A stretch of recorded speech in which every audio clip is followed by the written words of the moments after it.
it is anybody's guess how long it can take to get a book optioned or to get a film made once a book is optioned. But joking aside, it really does take several years at a minimum, I would say, to get any kind of project done. With regard to how long does it take to get a book optioned, I have a great example. We recently got a book optioned by our author, our iUniverse author, Jim Reston. He had originally published his book, The Innocence of Joanne Little, back in the 1970s. It was published in 1977. He republished that book with iUniverse in the year 2000. And in 2015, I discovered that book in our catalog when we were going through some projects, and it was just optioned this year. So if you think about the trajectory of that, he first published his book in 1977. Here we are in 2016, and it's been optioned.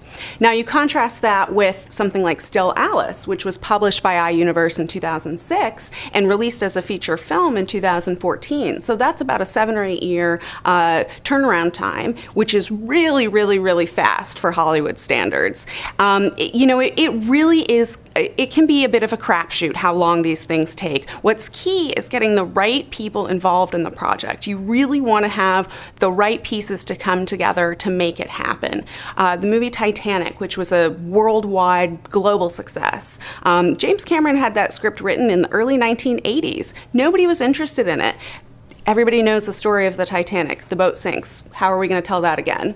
Well, if we had even tried to make that in the early 1980s, Leonardo DiCaprio, Kate Winslet, they wouldn't have been around. They wouldn't have been in it. So it may not have been the success that it ended up being had it not waited for its time. So timing is everything in Hollywood. And the most important thing is to never give up hope, because you really don't know what can happen. And these things take time. They take tenacity. It is, there are so many different pieces that have to come together, from financing to having the right art director, to having the right director, to finding the right writer. There's so many pieces that have to come together before we can get something off the ground. So it's important to stay realistic about that, but also to stay optimistic, because it happens all the time, and when it does, it's incredible, and you will be so grateful that you never gave up.